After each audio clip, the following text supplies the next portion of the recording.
이번 주 중엔 그 추석 명절이 들어있죠.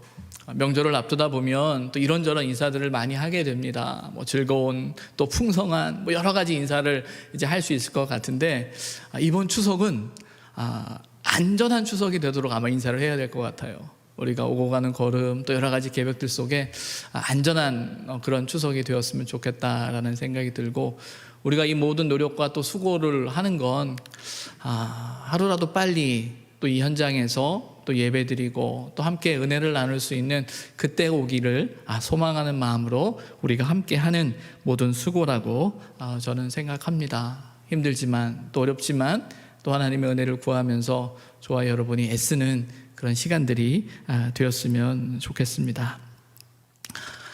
오늘 우리가 읽은 이 본문의 말씀은요, 이 마태복음 13장의 서론이라고 할 수 있는 1절부터 9절까지의 말씀에 대한 설명 중에 하나입니다. 10절부터 23절의 내용이 이 13장 1절부터 9절에 대한 이제 설명으로 나오는데, 이제 두 가지 설명이 되는 거죠. 그래서 우리 다음 주에는 이 씨 뿌리는 자의 비유에 대한 내용을 본문의 말씀을 통해서 이제 확인하게 될 텐데, 오늘 본문은 이 바로 그 1절부터 9절에 대한 설명의 첫 번째 내용이다라는 겁니다. 그 설명은 제자들의 질문으로부터 시작되어져요. 10절에 보면 제자들이 이렇게 질문을 하고 있거든요. 어찌하여 사람들에게 비유로 말씀하십니까? 사람들에게 비유로 말씀하시는 이유가 뭡니까? 라고 묻습니다. 왜 그러냐면 이 13장 3절에 보게 되면 예수님께서 비유로 여러 가지를 그들에게 말씀하셨다라고 되어져 있거든요.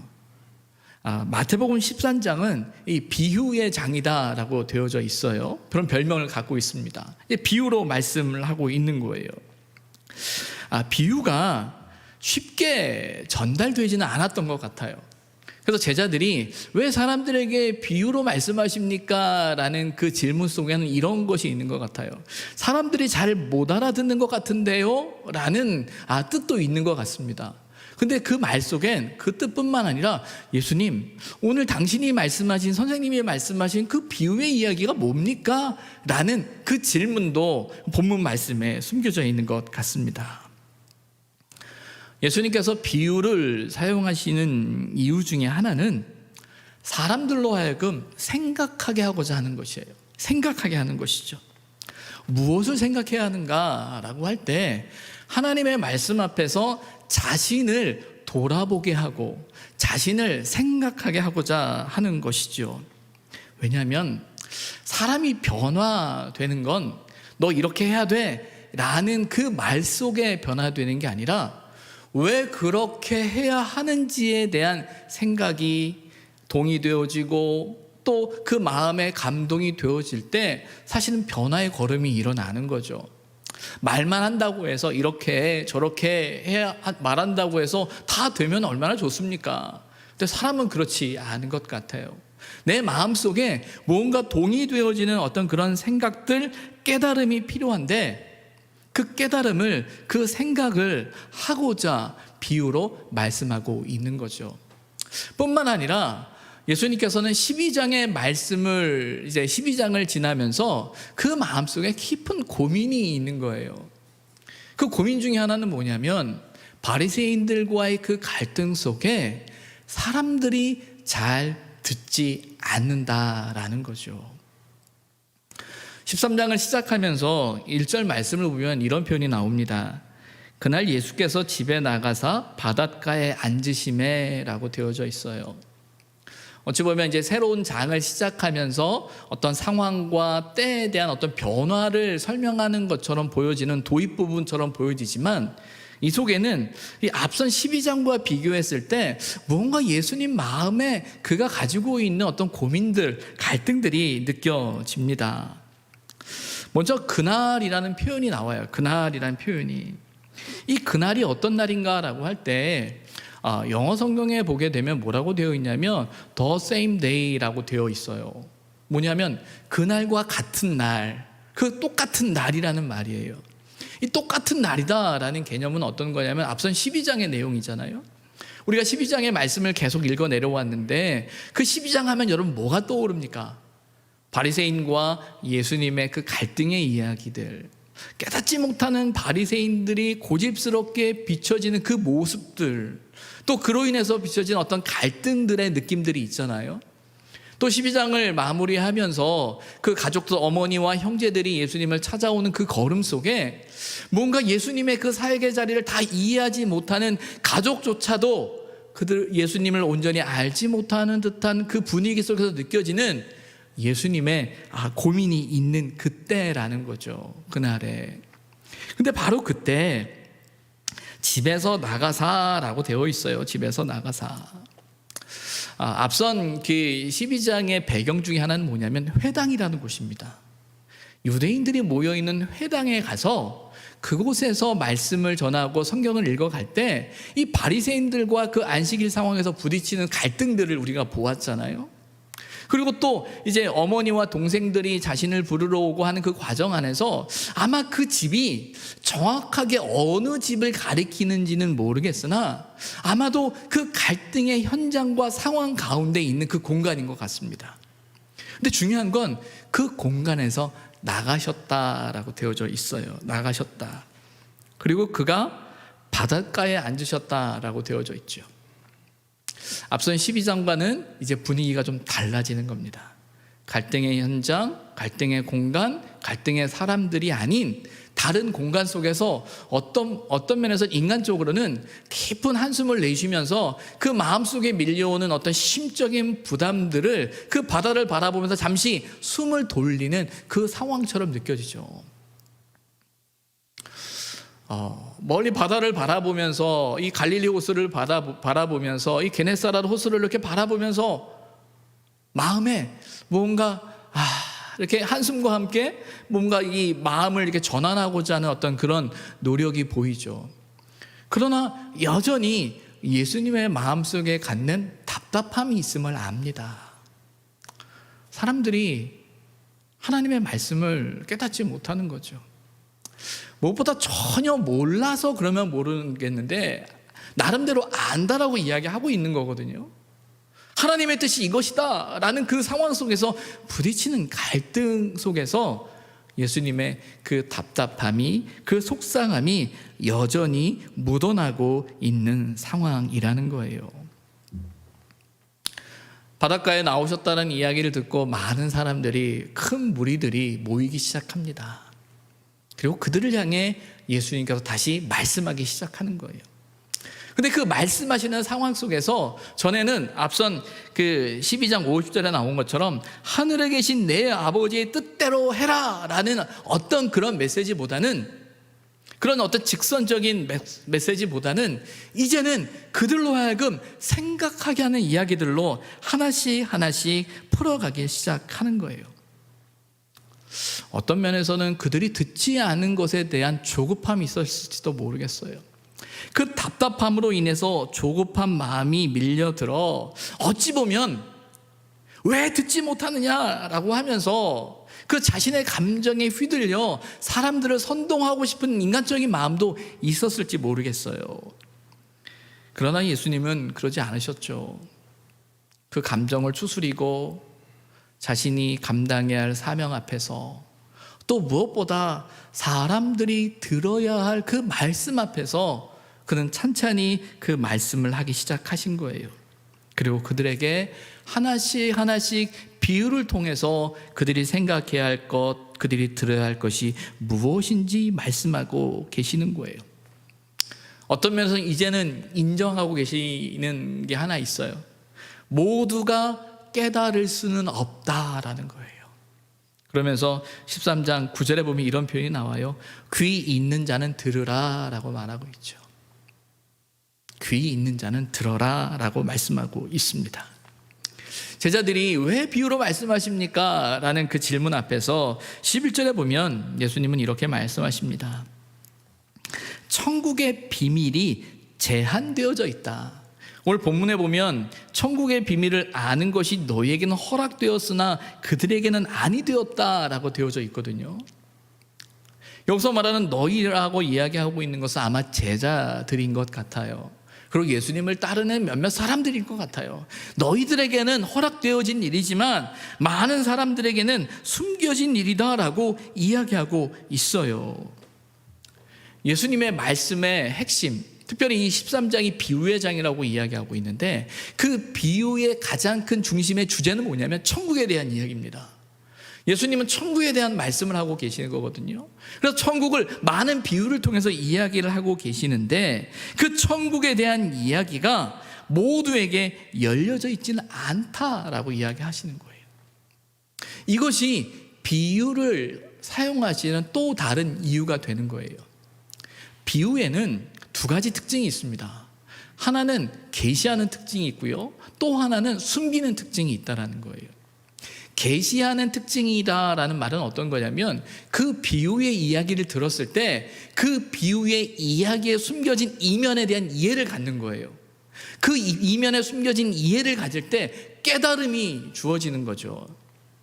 하지만 전혀 거기에 관심이 없는 사람들에게는 똑같은 이야기를 하지만 그들은 들려지는 표면적인 이야기로 그 내용이 끝나버려요.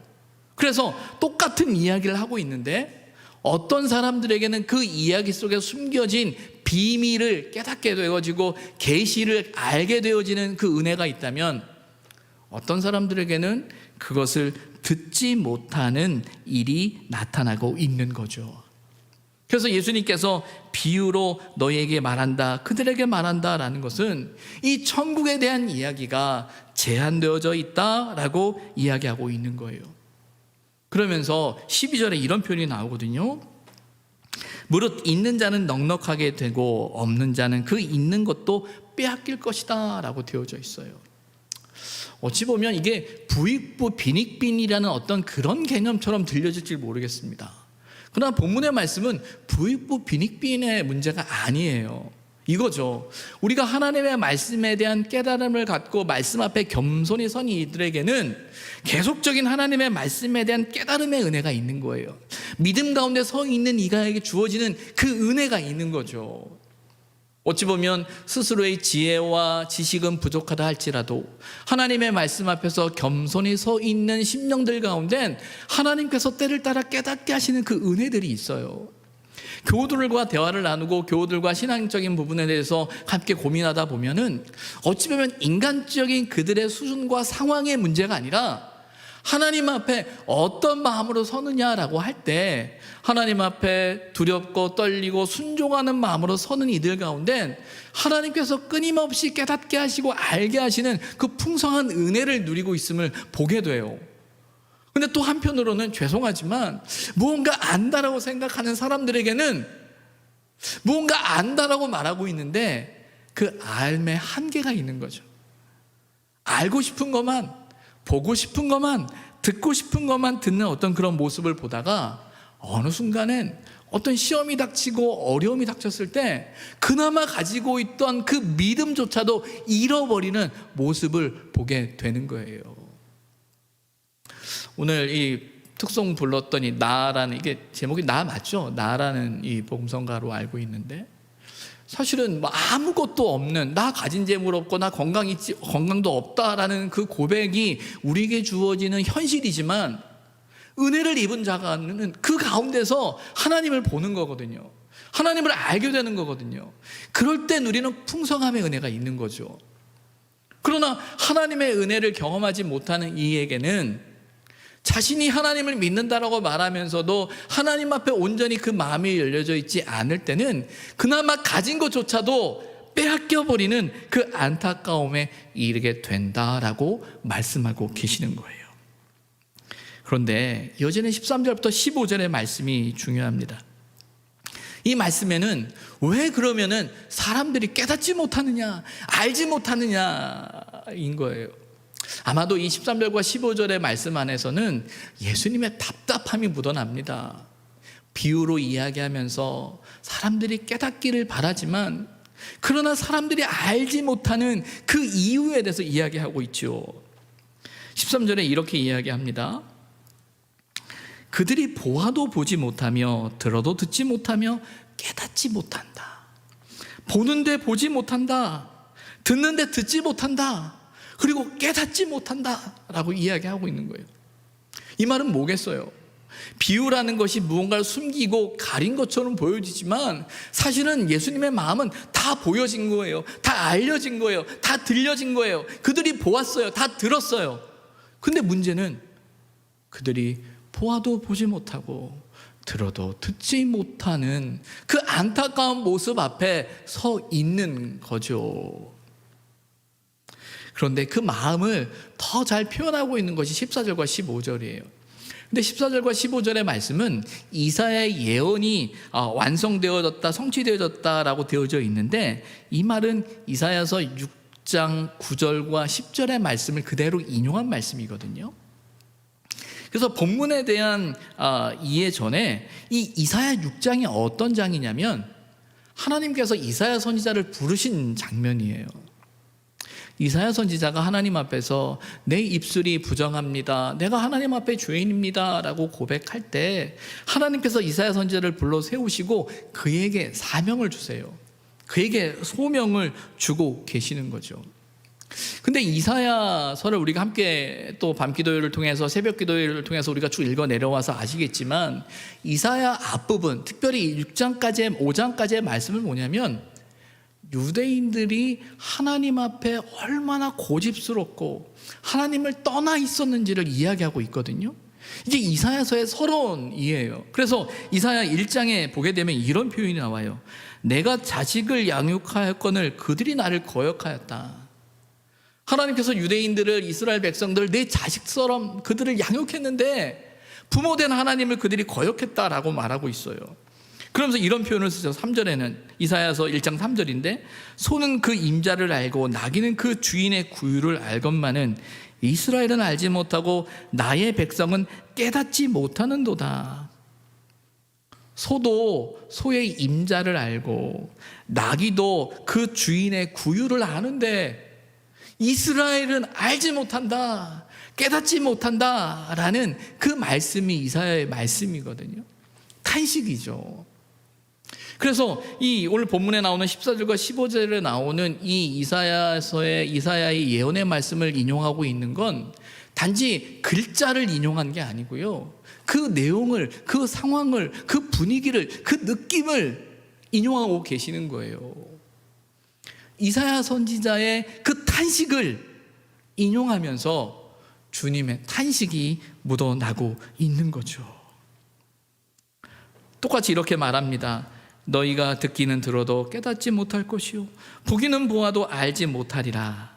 이 백성들의 마음이 완악하여져서, 왜 듣지 못하는가, 왜 깨닫지 못하는가 라고 할 때 그들의 마음이 완악해졌다. 근데 왜 완악해졌느냐? 그 완악함의 증세가 뭐냐면 귀는 듣기에 둔하고 눈은 감았다. 귀로 들어야 되는데 듣는 거에 민감하지 않은 거예요. 둔한 거예요. 어찌 보면 듣고 싶은 것만 듣는 모습일 수도 있을 겁니다. 또 눈을 떠서 보아야 하는데 눈을 감았다, 보지 않는다라고 이야기하고 있는 거예요. 그러면서 하는 말이, 이는 눈으로 보고 귀로 듣고 마음으로 깨달아 돌이켜 내게 고침을 받을까 두려워함이라. 그 들음으로, 그 알므로 그들의 생각이 틀렸다라는 것이 들킬까 봐 자신의 생각을 버리고 싶지 않기 때문에 고집스럽게 몸부림치는 그 모습이 나오죠. 의미적으로는 제가 여러분께 설명드리는 것처럼 어떤 그런 탄식이에요. 근데 사실 이 본문이 이사야서에는 어떻게 그려지고 있는 거냐면, 이사야에게 하시는 말씀이 사람들이 깨닫지 못하게 하라, 듣지 못하게 해라, 알지 못하게 해라 라고 이야기하고 있는 거예요. 사실 어떤 면에서는 반어법이죠. 반어법이에요.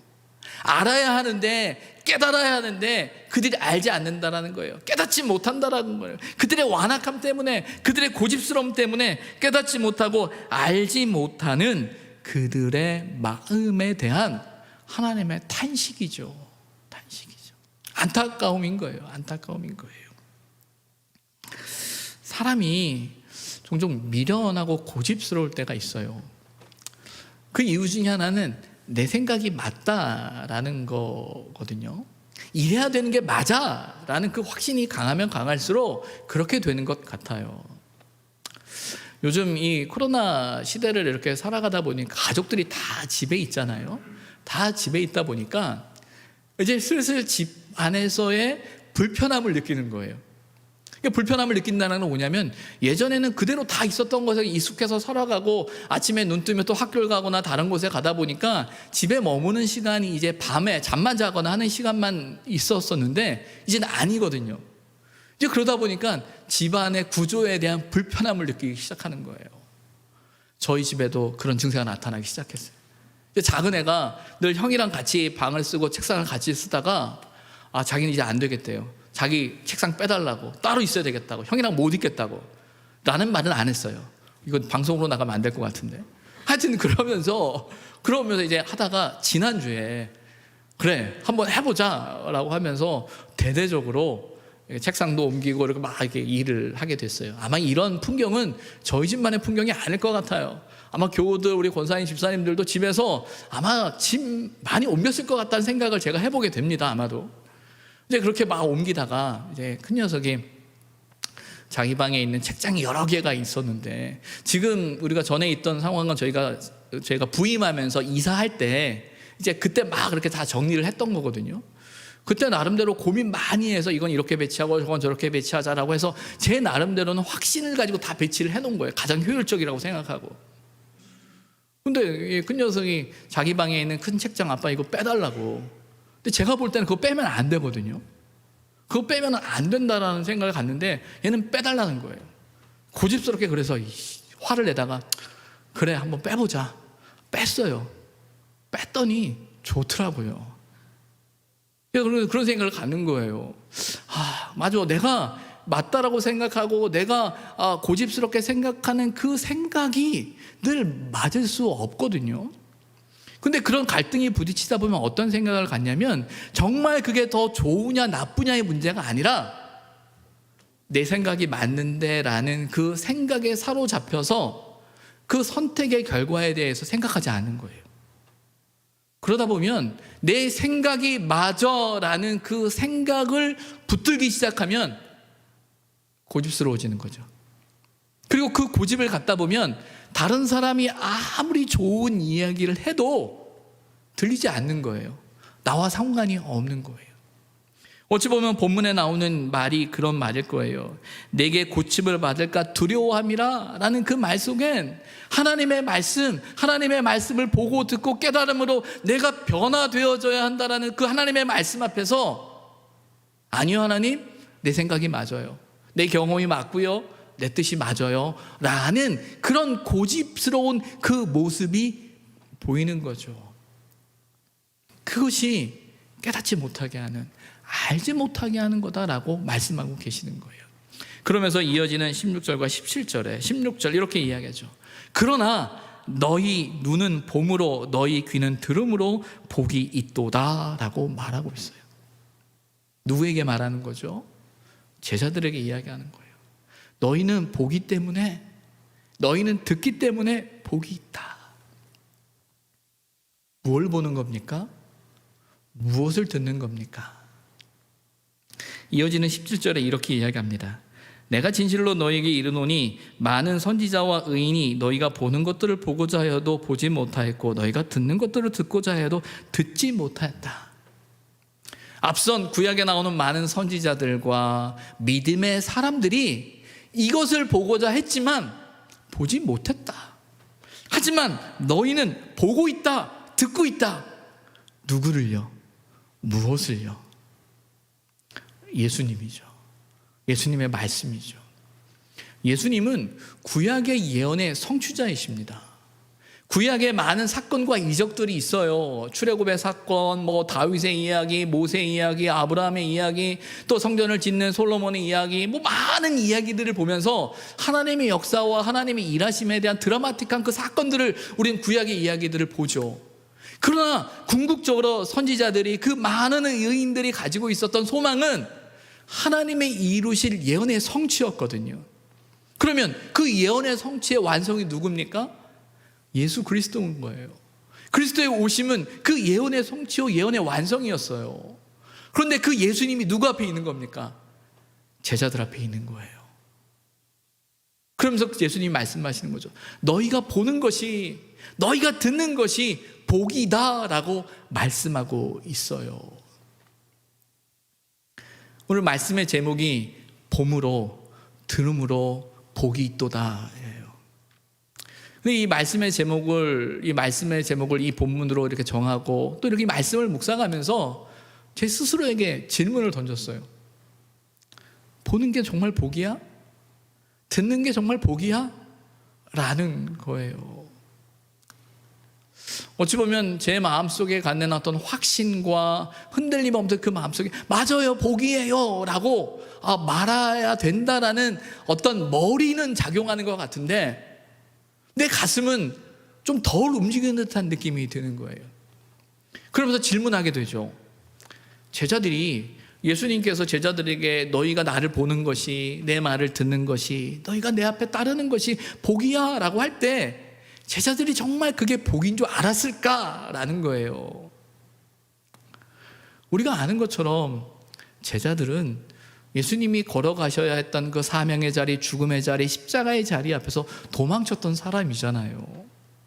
정말 그게 복인 줄 알고 정말 그게 복이고 귀한 건 줄 알았더라면 그들도 죽었어야 했겠죠. 근데 도망친 모습이 제자들의 모습이거든요. 근데 놀라운 건 뭐냐면 그들이 나중에 깨닫게 된다라는 거예요. 알게 된다라는 거예요. 언제요? 성령의 역사하심 가운데 오순절 성령의 사건 속에서 성령이 그들의 마음을 사로잡았을 때 그렇구나. 예수 그리스도가, 예수를 아는 것이, 그리스도를 아는 것이 그가 그리스도이구나라는 사실을 고백하는 것이 어떤 것인지 깨닫게 되었을 때 성령의 역사 속에서 그들이 담대해진 거죠. 어찌 보면 요즘의 시대 속에서 저와 여러분이 예수 그리스도를 믿고 그리스도의 가르침을 쫓아서 살아가는 이 삶의 자리가 사실은 액티브해 보기보다 상당히 소극적일 수밖에 없는 이 상황 속에서, 또 세상이 우리를 바라보는 이 시선 속에서 내가 예수 믿고 믿음으로 살아갑니다 라고, 그 가치를 쫓아 살아갑니다 라고 말하는 일이 두려울 수 있어요. 아니 어쩌면 보면 두렵다는 그 느낌 이전에 정말 맞나? 이게 뭐지? 또 세상에 들려는 교회의 이야기, 사람들의 이야기 하는 순간 막 듣다 보면 이게 우리가 붙들고 있는 이 믿음의 자리가 이게 맞는가? 내가 예수 믿고 살아가는 이게 정말 복인가? 변함이 없는, 달라지지 않는 내 자신을 보면서 어찌 보면 제자들의 그 모습과 같이 깨닫지 못하는 우리 모습 앞에서 그런 안타까움이 있을 수도 있다라는 생각을 갖게 되는 거예요. 그러나 주님은 아시죠? 그것이 우리의 이해와 인식과 판단의 영역이 아니라 성령께서 우리 마음속에 깨닫게 하시는 그때가 되었을 때 아는 거죠. 그래서 그분을 위해 죽을 수도 있게 되는 거죠. 그리고 그렇게 깨닫게 하시는 하나님의 은혜를 너희가 입고 있다라고 이야기하고 있는 거예요. 종종 우리의 자녀들을 바라보고 또 우리의 다음 세대를 이렇게 바라보면 하나님께서 우리에게 주셨던 어떤 성령의 은혜와 또 신앙의 열심과 그 감동들이 우리 자녀들에게도 우리 다음 세대에게도 있었으면 좋겠다라는 생각을 하는데 우리의 기대처럼 우리의 생각처럼 잘 나타나지 않는 것 같아요. 그러나 기도하죠. 정말 하나님, 우리 아이들이, 우리의 다음 세대들이 하나님을 아는 것이 복인 걸 고백할 수 있게 해주십시오라고 기도할 수밖에 없어요. 그런데 여러분, 때가 되니까 하나님이 역사하세요. 때가 되니까 하나님이 일하시더라고요. 종종 교우들의 또 장례를 이렇게 집례를 하다 보면 부모님의 이제 장례를 하게 되겠죠. 그리고 나서 자녀들의 종종의 고백이 뭐냐면 아버지의 신앙의 자리, 어머니의 신앙의 자리, 그 신앙의 자리에 대한 고백을 하는 걸 종종 보게 돼요. 그랬구나. 내가 그 아버지의, 어머니의, 우리 부모의, 우리 어른들의 그 신앙의 울타리 안에서 내가 있었구나라는 사실을 늦게 깨닫더라고요.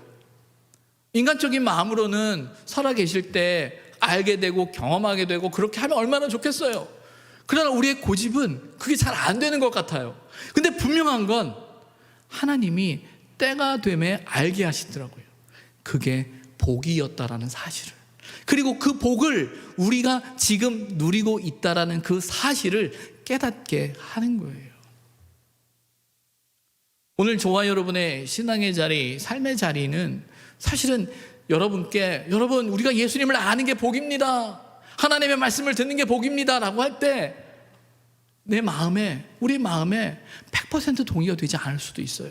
흔들릴 수도 있어요. 고민될 수도 있어요.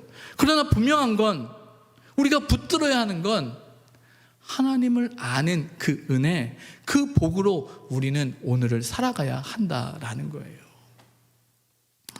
이 코로나 시대에 대한 여러 가지 고민 가운데 이제 어떻게 해야 되는가, 무엇을 해야 되는가라는 생각을 많이 하게 됩니다. 이제는 이제 2021년을 준비해야 되고, 또 2022년, 2023년, 또 앞으로의 어떤 그 내일을 알 수 없는 이 시간들을 사실은 좀 준비해야 되는 때가 되었어요. 종종 코로나에 대한 이야기를 하면서 사람들이 이런 얘기를 해요. 아무도 가보지 않은 길이다. 맞아요. 살아있는 저와 여러분들은 아무도 가보지 않은 길이에요. 그러나 역사 속에서는 아무도 가보지 않은 길이 아니더라고요. 요즘 당회에서 장로님들과 우리 목사님들과 함께 읽고 있는 책이 있습니다. 한국교회 대담한 도전이라는 그 최현식 박사님, 또 목사이면서도 미래학자인데 이분이 쓴 책을 제가 함께 읽자 하면서 이제 읽고 있어요. 우리 다음 10월 당회가 되면 또 함께 이거를 가지고 토론하고 세미나를 갖자라고 준비를 하고 있는데, 그 책에 보게 되면 이 지금의 이제 코로나의 팬데믹 상황에 대한 이야기를 하면서 역사적인 사건들을 이야기하는데 그 중에 하나가 뭐냐면 스페인 독감이에요. 여러분 아시는 것처럼 이제 많은 학자들이 이야기하는 게, 코로나에 대한 이야기를 하면서 가장 최근에 있었던 스페인 독감을 비유로 들어서 많이 이야기를 하더라고요. 그러니까 1918년, 1919년에 일어났던 건데, 이로 인해서 2,500만 명에서 많게는 1억 명까지 사람이 죽었다라고 이야기를 하고 있는 거예요. 그래서 한 2년 동안 이로 인해서 많은 사람이 죽었다라는 이야기를 하면서, 또 그로 인해서 그 사건을 이제 기억하면서 오늘날 이제 코로나의 사건들을 볼 때 2차 대유행이다라는 말을 왜 하냐면, 이 스페인 독감에서 나타났던 증세였었거든요. 2차 대유행 때 가장 많은 사람들이 죽었어요. 그게 언제였었냐면 이제 1918년 가을경이었는데, 우리나라는 1919년에 무오년 독감이라는 말로 740만 명이 감염되고 이제 114만여 명이 죽었다라고 되어져 역사적으로 나오더라고요. 그러니까 그 스페인 독감이 그쪽에서만 있었던 게 아니라 우리나라에서도 있었던 역사적인 사실인 거죠. 그래서 2년 동안 그런 일이 있었는데 이렇게 됐다라고 말하면서, 중요한 건 그런 이야기를 하면서 하는 게 뭐냐면 이거예요. 시간의 역사 속에서 이것 또한 지나간다라는 거예요. 내일을 알 수 없는 상황을 우리가 살아가고 있는 건 맞는데 분명한 건 지나간다라는 거예요. 근데 또 하나는 뭐냐면, 그런 사건들이 그저 한 번에 지나가는 사건으로 끝나는 게 아니라 그 사건들이 우리의 삶 속에 변화를 일으켰다라는 거죠. 그래서 이 코로나19라는 이 상황, 오늘을 살아내는 저와 여러분에게 있어서는 우리가 안전하게 건강하게 이걸 잘 견뎌나가야 한다는 어떤 사명이 있고 또 노력이 필요한 게 사실입니다. 그러나 중요한 건 뭐냐면, 그것으로 끝나는 게 아니라 그 변화에 대해서 우리가 준비해야 된다는 게 사실은 더 어려운 문제인 거예요. 변화를 준비해야 된다. 교회도 변해야 된다. 변할 수밖에 없다라는 이 상황 앞에서, 이건 선택의 문제가 아니라 무조건 우리가 원치 않아도 가야 될 수밖에 없는 상황이라는 그 질문을 우리에게 던지고 있다라는 거죠. 그런데 이런 변화 앞에서 우리가 어떻게 변화될 것인가, 어디로 가야 할 것인가, 어떻게 할 것인가에 대해서 어떤 우리가 선택의 기준을 가질 수 있는가. 신앙의 고백 앞에서 또 그 책 속에서 이야기하고 있는 건 이겁니다. 본질과 원칙과 핵심은 변하지 않는다라는 거예요. 특별히 교회라는 공동체가 갖고 있는 어떤 특징 중에 하나는 하나님의 말씀이라는 그 말씀 앞에서 변함이 없는 그것을 붙들어내야 한다는 거예요. 그래서 우리는 고민하는 거죠. 변해야 할 것과 변하지 말아야 할 것. 예수님께서 제자들에게 너희가 봄으로 들음으로 복이 있다라고 말할 때 그 보는 것, 그 듣는 것이 사람의 말이 아니라 사람의 이야기가 아니죠. 누굽니까? 예수 그리스도를 온전히 봄으로 예수 그리스도의 말씀을 온전히 듣는 너희가 복이 있다. 거기에서부터 구원의 역사가 일어난다라는 그 말씀을 하고 계시는 거겠죠. 오늘날 우리가 살아내야 할 신앙의 자리가 약하고 연약할 수 있습니다. 약해 보일 수 있어요. 그러나 여러분, 우리가 바라보는 예수 그리스도, 우리가 듣는 주님의 말씀, 우리가 의지하는 그 하나님의 말씀을 붙드는 것이 변화하는 시대 속에서 우리가 오늘을 살아낼 수 있고 또 그 변화를 준비할 수 있는 하나님의 지혜라는 사실을 우리가 잊지 말았으면 좋겠습니다. 하나님의 인도하심에, 하나님의 역사하심에, 하나님의 이끄심의 그 방향은 특별하고 새롭고 대단한 그 무엇이 아니라 묵묵히 그 하나님의 말씀 앞에서 고난과 고통 가운데서도 우리 인생을 섭리하시고 역사하시는 그 하나님의 일하심을 깨닫고 그 하나님 앞에 우리의 판단을 내어드리고 우리의 상황을 내어드리고 우리의 삶의 문제들을 내어드리고 하나님의 뜻 앞에 순종하며 겸손히 나아가는 그 듣는, 그 보는, 그 믿음의 결단이 우리를 인도한다라고 성경은 이야기하고 있는 거죠. 바라기는 저와 여러분의 삶의 상황 속에 또 우리 교회 공동체 속에 보는 은혜가 있었으면 좋겠습니다. 듣는 은혜가 있었으면 좋겠습니다.